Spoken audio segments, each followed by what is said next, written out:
Welcome to another Indie Dev Showcase, highlighting the many indie games we play here on the channel. If you'd like to submit a game for a future video, please reach out. But otherwise, let's begin.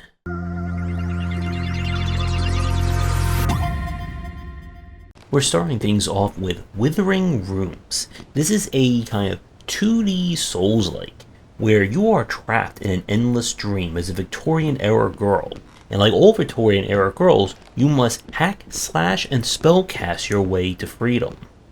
The game makes heavy use of procedural generation, with the areas themselves being randomly shuffled on each night or after you die, while the major points of interest remain. You'll be able to acquire different weapons and builds that you'll be able to use, and there is also a sanity effect, that as you use more spells it lowers your sanity, which in turn will make you start to see things. And there is a surprising amount of depth to this one with the different builds, as well as persistent elements. When you die, you will normally lose everything that you have on you, but there are means to basically get permanent upgrades and make certain items permanent that will persist across the nights once you figure out the build you want for your play. The game features a variety of enemies. The story is quite interesting. The main issue that I had with this one is that it did feel, as you got later in or further into like the later chapters, that it became a lot harder to fight enemies. This is one of those games where enemies can swing and turn on a dime, and even if you try to back off and get away from them, larger enemies can still smack you regardless. Now, there have been some updates, I believe, since we last played this, but I don't know if they've changed anything like dramatic for this one. But this is very much a hidden gem.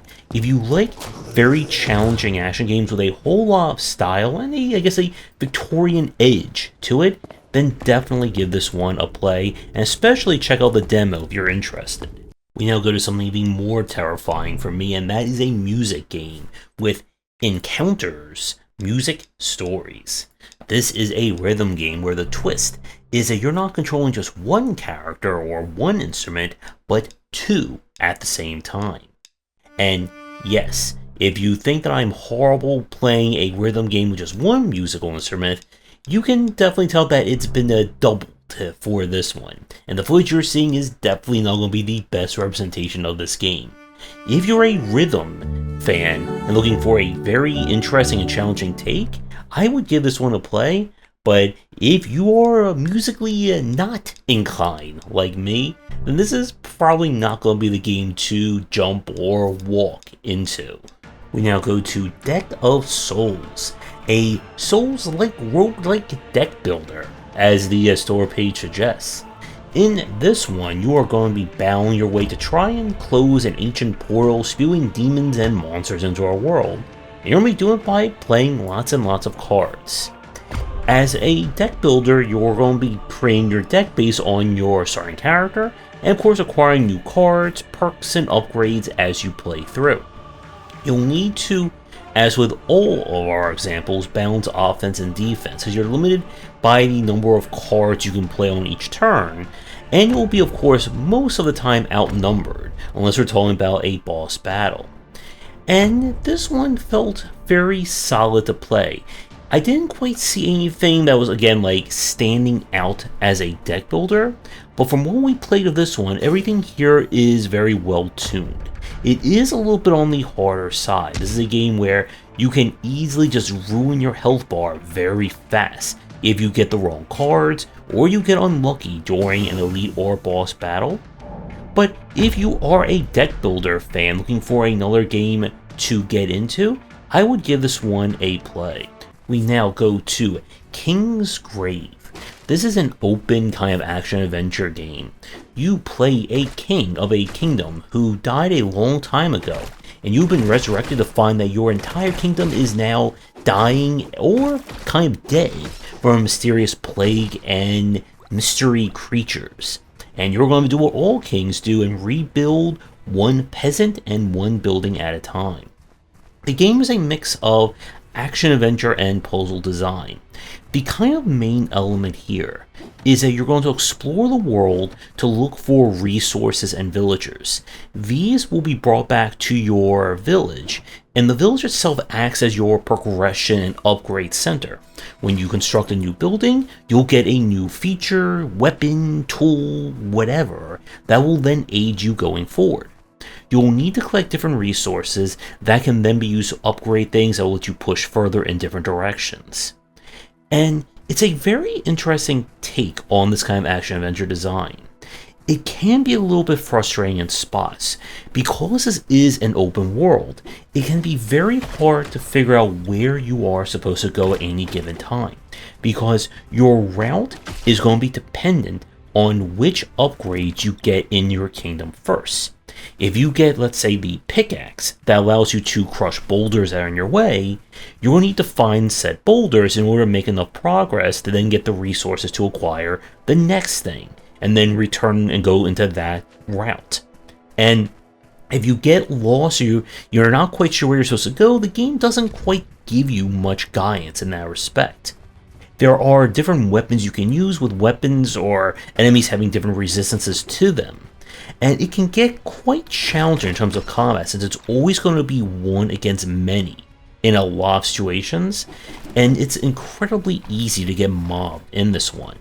This is one of those games I do want to go back to and give it a more thorough play, but it's still a very entertaining and really solid take on this kind of design. It reminds me in a weird way of the old SNES game Soul Blazer, in that you rebuild the village, you get the upgrades, so then you go out, and then you rebuild more, and so on and so forth. I would definitely give this one a try. This sounds interesting to you, and I hope we see this concept get developed further. We now switch to Dungeons of Hinterberg. I really love kind of like the story concept for this one. One day in the Alps, magic just appears out of the blue, bringing with it dungeons, monsters, and loot to acquire. So what does the town of Hinterberg do? They turn to the hottest new tourist location on the planet, and people flock there to fight monsters, gain badges, loot, and even YouTubers and influencers go to see how powerful they can become in these different dungeons. You play a woman who's trying to find herself, and the best way to do that is to go on a slay, loot, exploration quest here. The game combines elements of kind of like a visual novel, or even something like the social network links of Persona, with that of action-adventure, almost like a Zelda-like. During the different hours, you'll be able to interact with the different people, become friendly with them, and they'll provide you with different perks based on your personality. When you go into each one of these zones, it becomes kind of an open-world action-adventure.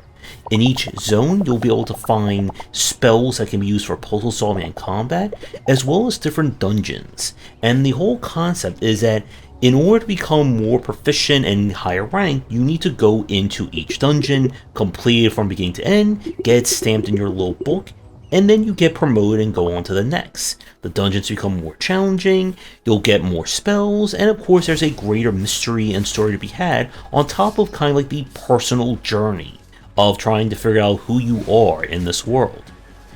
I would say this one is a very solid game. Like everything here, it only goes for more of a jack-of-all-trades, master-of-none kind of approach. If you've played any action-adventure game in the past 10 years, or even longer than that, then you should recognize all the different puzzles and general combat that go with it here. And there is, again, like the basic progression of acquiring new gear. All in all, I would say this is just a very charming game. While it is certainly not going to be overly difficult unless you really want to like push like way above your gear level, this is still a fantastic game to play if you're looking for kind of like a low or even mid-entry action-adventure title.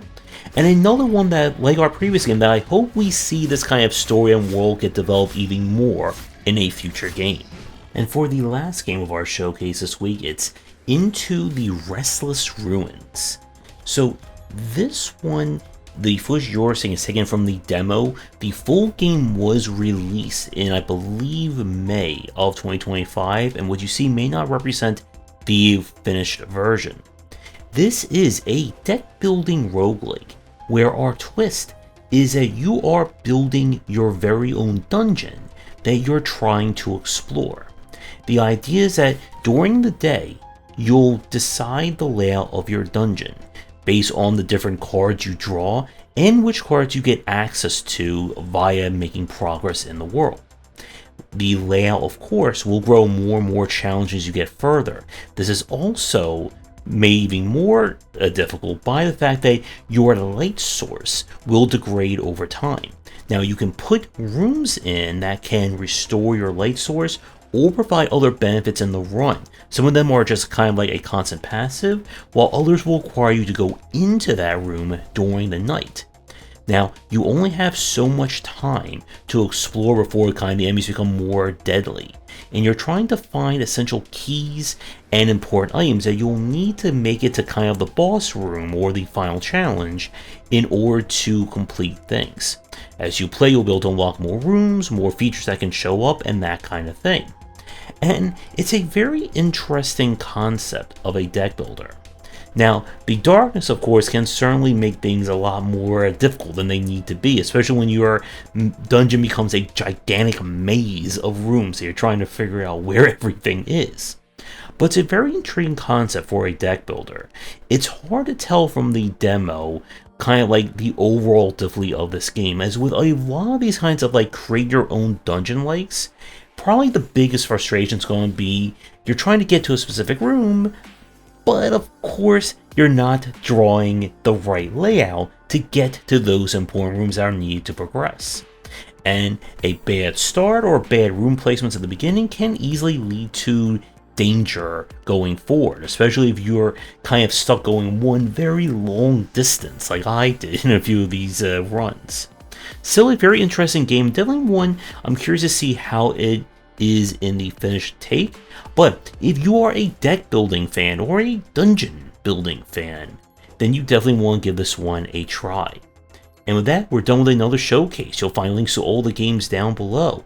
And as I said at the start, if you want me to do your game for a future stream and showcase, please get in touch. And with that, thanks for tuning in. See everyone for our weekly indie streams and for our next video. Thanks for watching, and a special thank you to our Patreon supporters. If you enjoyed the video, do the YouTubing stuff, be sure to visit our Discord and Patreon, and you're interested in more in my thoughts on design, check out my game design books.